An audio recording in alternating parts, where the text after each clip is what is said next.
Here's something that doesn't get said enough in E&M spaces. Knowing your attachment style doesn't fix anything. You can read every book, you can take the quiz, get your results, announce yourself at the dinner table as anxiously attached like it's a diagnosis that explains everything. And then your partner goes on a date and you spend 4 hours refreshing your phone, and the knowing doesn't help at all. Because your nervous system isn't reading the book. It's running a much older program. Today, we're going into the gap between what you know and what your body knows. That gap isn't a character flaw. It's not proof that polyamory isn't for you. It's where the actual work lives. Welcome to Untamed Ember. I'm Dr. Misty. This season, we've been tracking one argument, that the conditioning you didn't choose is running more of your relational life than you think. We spent one part in the cultural layer. Now we're in the nervous system, and today's episode is about one of the most powerful places that conditioning lives, in your attachment patterns, and in what happens to those patterns when you're building more than one relationship at a time. Let's start with what attachment theory actually is, because the pop psych version has done some real damage. Bowlby and Ainsworth, the researchers who developed attachment theory in the mid-20th century, we're studying something specific: how infants organize their behavior around a primary caregiver in order to maintain proximity and feel safe. What they found was that infants develop distinct strategies based on how reliably that caregiver responded. Not based on how much the caregiver loved them, based on how predictable and consistent the caregiver was. Those strategies got labeled: secure, caregiver is reliable, child can explore and return. Anxious, caregiver is inconsistent, child amplifies distress signals to get a response. Avoidant, caregiver is consistently unresponsive or overwhelmed by emotion, child learns to suppress attachment needs and self-regulate alone. Disorganized, caregiver is the source of both comfort and fear, which creates an impossible neurological bind. The thing that's supposed to make you feel safe is also the thing that scares you. Here's what that research is not saying. It was not saying that you are one of these 4 types forever. It was not saying your attachment style is a personality trait like being introverted or liking spicy food. It was describing adaptive strategies. Your nervous system learned to predict what relationships would do based on the earliest evidence it had, and build a working model accordingly. What the quiz culture version of this does is take those adaptive strategies and turn them into identities. I'm an anxious attachment, as if the anxiety is the point, rather than the strategy your system developed to stay connected to someone who kept disappearing.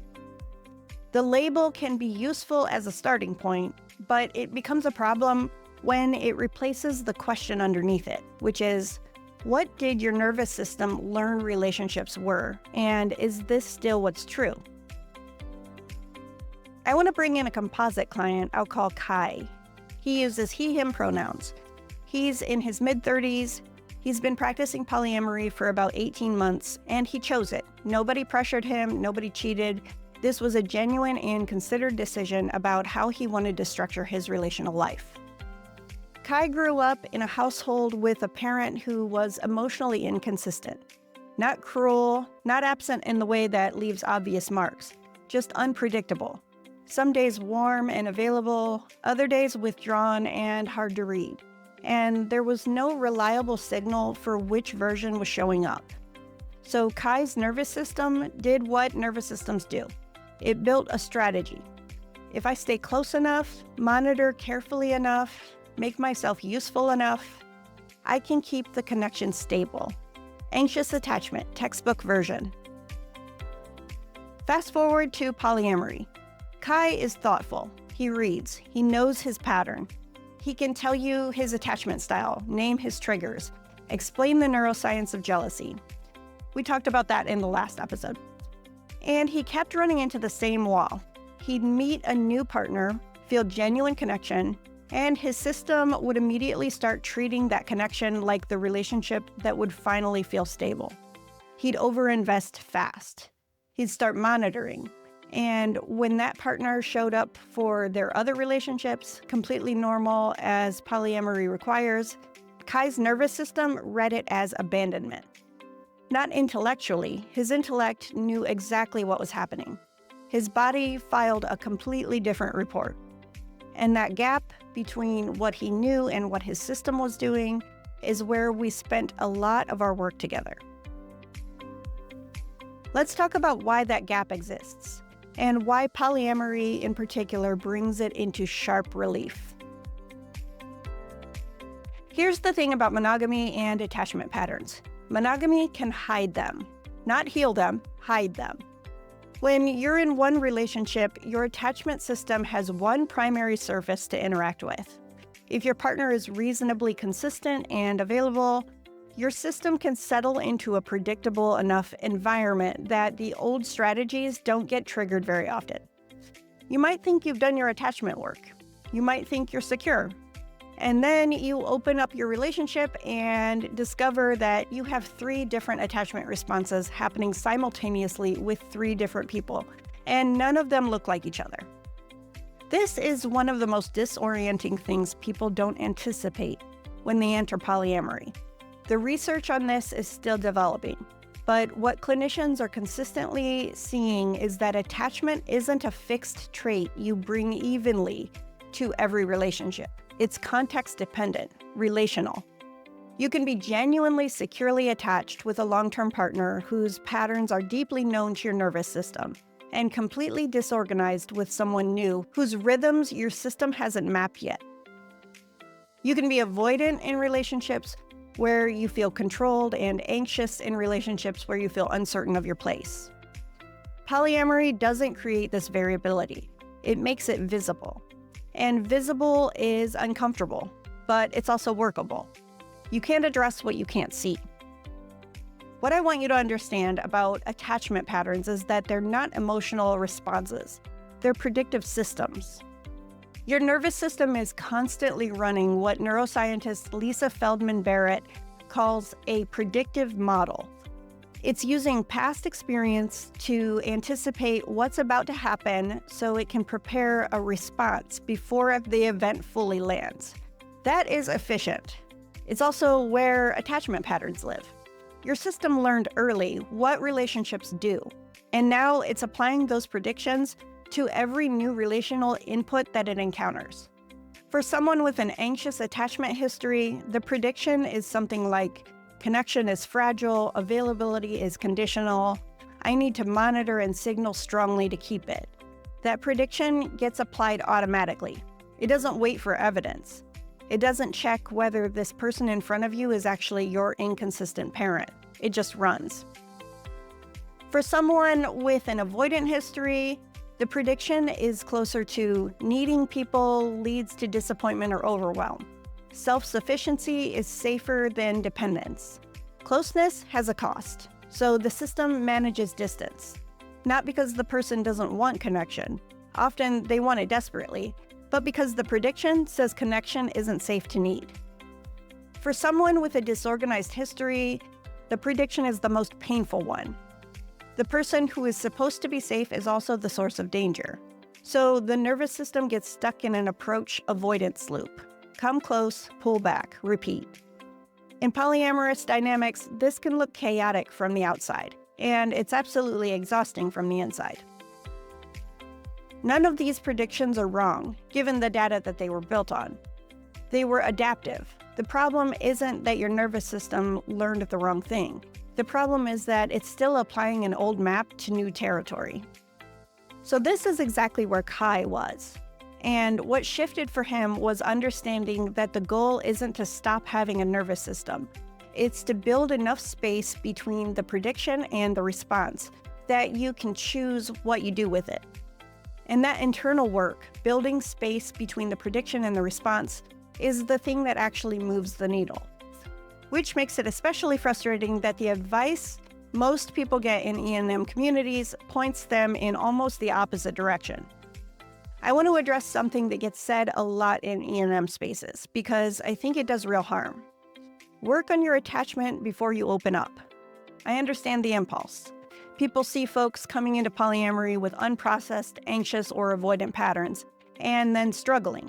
And they conclude that the attachment work has to happen first.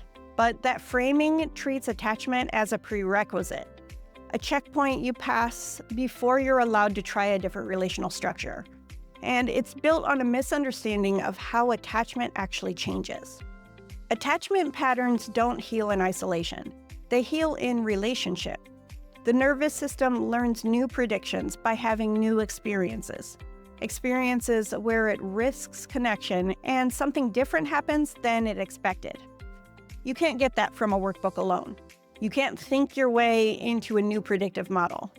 You have to have the experience with your whole body of reaching and being met, of needing something and it being there, of the thing your system was sure would happen not happening. What that means clinically is that the work happens in the relationships, not before them. It means having the somatic activation, learning to recognize it for what it is rather than fusing with it, developing enough regulatory capacity to stay in the conversation rather than escalating or shutting down, and over time, with enough repeated experiences, the nervous system starts to update its predictions. The more useful question isn't, have I healed my attachment? It's, do I have enough awareness and support to work with my nervous system inside the relationships that I'm building? Those are different questions, and the second one is actually answerable. When I talk about regulatory capacity, I'm not talking about emotional control. I'm not talking about learning to suppress what comes up or perform calm when your system is screaming. Regulatory capacity is the ability to stay in contact with what's happening in your nervous system without being fully hijacked by it. To notice the activation, name it with some accuracy, and maintain enough of a window of tolerance that you can choose your next move. We talked about window of tolerance in the context of jealousy last episode. The same framework applies here. For Kai, this looked like learning to catch the predictive moment, the exact second his system started running the old program. He described it as a kind of time compression, where his partner would say something completely normal, and suddenly he'd be in a different decade, running a different relationship, feeling feelings that were proportionally much bigger than the current situation warranted. What we worked on wasn't making that time compression stop. It was building a tiny bit of space inside it, just enough that he could notice it happening. Because once you can notice it, you have a choice. Before you can notice it, you only have a reaction. So the somatic piece of this matters, and I want to name it specifically. The nervous system doesn't update through cognitive reframing alone. It updates through body-level experience. So part of what Kai needed wasn't just the insight that his system was running on old predictions. He needed to physically experience something different happening. His partner saying, "I'm here," and his body being able to take that in rather than immediately cycling it through the old filter. That's slow work. It doesn't happen in one breakthrough conversation. It accumulates. Here's where Kai landed, and I want to be honest about what landed means in this context. He didn't stop having an anxious attachment system. He didn't become securely attached in the way the pop psych version promises. What changed was that he started to be able to tell the difference between a real relational signal and his system running an old prediction. He could feel the activation coming, name it to himself, and sometimes, not always, but sometimes, stay present in the actual moment rather than the remembered one. He also found that naming it to his partners changed things. Not as a warning or as a preemptive apology, but as information. Like, my system is doing the thing right now, I'm working on staying here. That level of transparency, when it lands with partners who can receive it, creates a co-regulatory loop. His partners learned what to offer. He learned to receive it. And the accumulated experience of being met in those moments started slowly to update the prediction. That's not a cure. It's not even a finish line. It's a practice. And it's what attachment work in polyamory actually looks like when it's going well. Not the absence of the old patterns, but a different relationship with them. So before we move into the reflection, I want to leave you with something to actually sit with this week. Pick one relationship in your life, not the hardest one, not the easiest one, somewhere in the middle, and get curious about the prediction your nervous system is running in it. Not your feelings about the person, the prediction. What does your body seem to believe that the relationship is going to do? Is that prediction based on this person, or is it older than they are? You don't have to do anything with the answer yet. Just see if you can find the prediction underneath the feeling. That's the first move. Next episode, we're going into compersion, what it actually is neurologically, why it's not the opposite of jealousy, and why forcing it tends to backfire. That's coming up. Before we close, I want to give you somewhere to land with this. Find a comfortable position. If it feels okay, close your eyes or soften your gaze toward the floor. I want to invite you to think about a moment, recently or not, when a relational interaction activated something in you that felt bigger than the moment warranted. Maybe you got quiet when you wanted to stay present. Maybe you reached harder than you meant to. Maybe you felt a pull to manage something that wasn't yours to manage. See if you can locate where that landed in your body. Not the story about it, the sensation. A tightening somewhere, a hollowness, a pull toward or a push away. That's not a character flaw. That's your nervous system doing the job it learned to do. It's been carrying that job for a long time. The invitation this episode is offering isn't to fix it. It's to get curious about it. What was your system predicting in that moment? Where did it learn to make that prediction? And gently, is there any small piece of evidence available to you right now that the prediction might not be the whole story? You don't have to change anything today. Just let yourself notice, and that's enough. This has been Untamed Ember. I'm Dr. Misty. The conditioning you didn't choose is real, and so is your capacity to build something different inside it, one body-level experience at a time. Subscribe to the Untamed Ember newsletter at untamedember.kit.com for deep dives, bonus material, and the behind-the-scenes content that doesn't make it into the episode. Next episode, compersion. What it actually is, what it isn't, and why you can't manufacture it no matter how evolved you want to be. We'll see you next time.